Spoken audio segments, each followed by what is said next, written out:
වියුක්ත කලාව. මේ වචනේ ඇහුණ ගමන් සමහරුන්ට හිතෙන්නේ මේක තේරුම් ගන්න බැරි පැහැදිලි හැඩයක් නැති දෙයක් කියලා. ඉතින් නිශ්චිත රූපයක් නැති නිර්මාණයක් අපි කොහොමද හරියටම තේරුම් ගන්නේ? අද අපි මේ ප්‍රශ්නෙට උත්තරයක් හොයන්නයි යන්නේ. ඒකට අපි පාර කියාගන්නේ ශ්‍රී ලාංකේය වියුක්ත කලාවේ පියා කියලා හඳුන්වන එච්.ඒ. කරුණාරත්නගේ නිර්මාණ සහ ඔහුගේ ක්‍රමවේදය හරහා. හොඳයි. දැන් මේ නිර්මාණ දෙක දිහා හොඳට බලන්න. එකක් හරිම වර්ණවත්, ආලෝකයෙන් පිරුණු චිත්‍රයක්. අනෙක අඳුරු පාට, පරණ යකඩ කෑලි වලින් හදපු මූර්තියක්. පුදුමයි නේද? මේ දෙකම එකම කලාකරුවෙක් නිර්මාණය කරපු දේවල් කියලා කිව්වත් සමහර වෙලාවට විශ්වාස කරන්න අමාරු වෙයි. ඉතින් ප්‍රශ්නේ මේකයි. එකම කලාත්මක දැක්මකින් කොහොමද මෙච්චර වෙනස් ලෝක දෙකක් නිර්මාණය වෙන්නේ? අන්නී පරස්පරයේ පිටිපස්සේ තියෙන රහස, ඒ කියන්නේ ඔහුගේ නිර්මාණ ක්‍රමවේදය අපි එකින් එක දිගහරින්නයි යන්නේ. පළමු කොටස වියුක්ත කලාවේ පියා ගැන ටිකක් දැනගමු. දෙවන කොටස අපි කතා කරන නිර්මාණ දෙකේ කතාව දිහා බලමු. තුන්වන කොටස නිර්මාණ ක්‍රමවේදය විග්‍රහ කරනවා.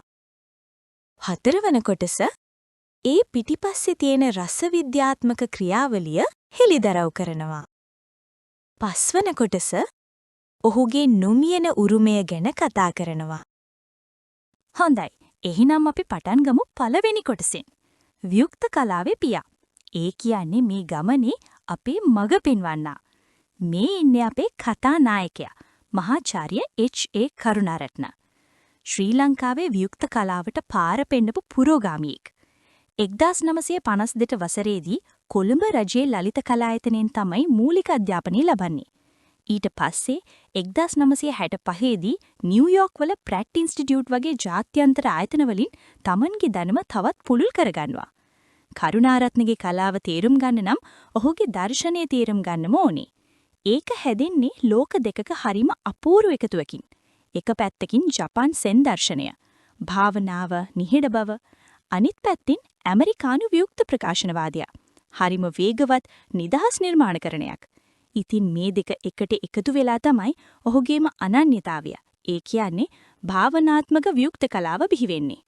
දැන් අපි යමු ඊළඟ කොටසට.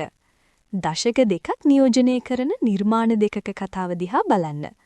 අපි බලන්න යන නිර්මාණ දෙක අතර අවුරුදු 30ක විතර ලොකු පරතරයක් තියෙනවා. සඳපායා 1980.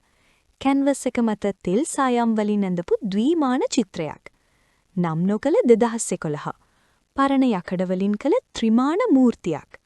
ඉතින් මේ කාලය ඇතුළත ඔහුගේ කලාත්මක ගමන කොයි වගේද කියලායි අපි හොයන්නේ. මෙතනදි තමයි අපි හරියටම බලන්නේ අර දර්ශනීය කොහොමද ප්‍රායෝගිකව නිර්මාණයක් බවට පත් උනේ කියලා. අපේ පළවෙනි සාක්ෂිය 1980 දී කැන්වස් එක මත තෙල් සායම් වලින් ඇඳපු සඳපාය චිත්‍රය. මේක ඔහුගේ වියුක්ත ප්‍රකාශනවාදී ශෛලියට කදිම උදාහරණයක්. මේක හොඳට බැලුවොත් අපිට පේනව නේද මොකක්දෝ අద్භූත ආලෝකයක්, හරියද සඳ කිරණක් වගේ හැඟීමක්. ඒ වගේම රිද්මයානුකූල පින්සල් පහරවල්. මේක දිහා බලාගෙන ඉන්නකොට හිතක දැනින්නේ හරිම භාවනාත්මක සංසුන් ගතියක්. වර්ණ සහ රේඛා හරහා ඔහු ආධ්‍යාත්මික අත්දැකීමක් ලබා දෙනවා. දැන් අපි අවුරුදු 30ක් ඉස්සරහට පනිමු. 2011ට. මේ තියෙන්නේ නම් නොකල මූර්තිය. මේක හදලා තියෙන්නේ ඉවත දැමූ ලකඩ කැබලි එකතු කරලා. මේ ක්‍රමයට කියනවා ඇසෙම්බ්ලි ජාට් කියලා. ඒ කියන්නේ එකලස් කිරීමේ කලාව. මේ නිර්මාණයේ තියෙන විශේෂම දේ තමයි හිස් අවකාශය. ඒ කියන්නේ the void නැත්නම් negative space පාවිච්චි කරන විදිහ. ඉවතලන කාර්මික ද්‍රව්‍යවලට ඔහු අලුත්ම ආධ්‍යාත්මික පණක් දීලා තියෙනවා. ඒක නිකම්ම යකඩ ගොඩක් නෙවෙයි. ඒක පරිවර්තනයක්. දැන් අපි මේ නිර්මාණ දෙක එකට තියලා බලමු. සඳපායා ද්විමානයි 2D තෙල් සායම් වලින් කරපු වියුක්ත චිත්‍රයක්. නම් නොකල මූර්තිය ත්‍රිමානයි 3D පරණ යකඩ වලින් කරපු එකලස් කිරීමක්. බැලූ බැල්මට කිසිම සම්බන්ධයක් නැති වුණත් මේ දෙකේම හරය අපට දැනෙන අත්දැකීම එකයි. ඒ තමයි භාවනාත්මක ආධ්‍යාත්මික අත්දැකීම. කරුණාරත්නගේ රහස තමයි මේ රස විද්‍යාත්මක ක්‍රියාවලිය. ඔහු සාමාන්‍ය දෙයක් අරගෙන ඒකට ගැඹුරු අර්ථයක් දෙන මැජික් එකක් කරනවා. ඔහුගේ ක්‍රමවේදය පියවර 3කින් තේරුම් ගන්න පුළුවන්. 1. සාමාන්‍ය දේවල් සොයා ගැනීම. ඉවතලන යකඩ, ලී, කාඩ්බෝඩ් වැනි දේවල් එකතු කිරීම. 2. භාවනාව. ගැඹුරු භාවනා තත්වයකට පත් වෙලා අර ද්‍රව්‍යවල අභ්‍යන්තර ආත්මය එක්ක සම්බන්ධ වීම. 3. ආධ්‍යාත්මික දේ නිර්මාණය කිරීම. පරණ ද්‍රව්‍ය ගැඹුරු ආධ්‍යාත්මික වටිනාකමක් තියෙන අලුත් වස්තුවක් බවට පරිවර්තනය කිරීම. කරුණාරත්න ශිල්පියෙක් වගේම දක්ෂ ගුරුවරියෙක්. ඔහු සෞන්දර්ය අධ්‍යයන ආයතනයේ චිත්‍රකලා අංශයේ ප්‍රධානියා විදිහටත් සේවය කළා.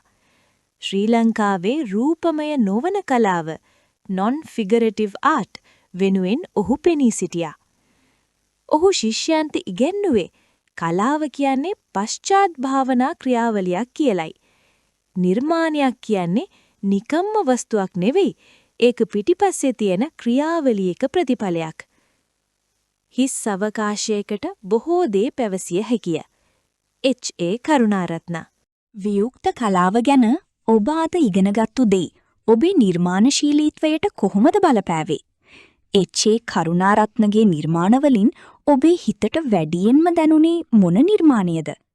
පහලින් කමෙන්ට් එකක් දාන්න අමතක කරන්න එපා. මේ වගේම කලාලෝකයේ අපූරු තොරතුරු සොයා යන අපේ ගමනට එකතු වෙන්න සබ්ස්ක්‍රයිබ් කරන්න. නැවත හමු වෙමු. ඔබට කලාත්මක දවසක්.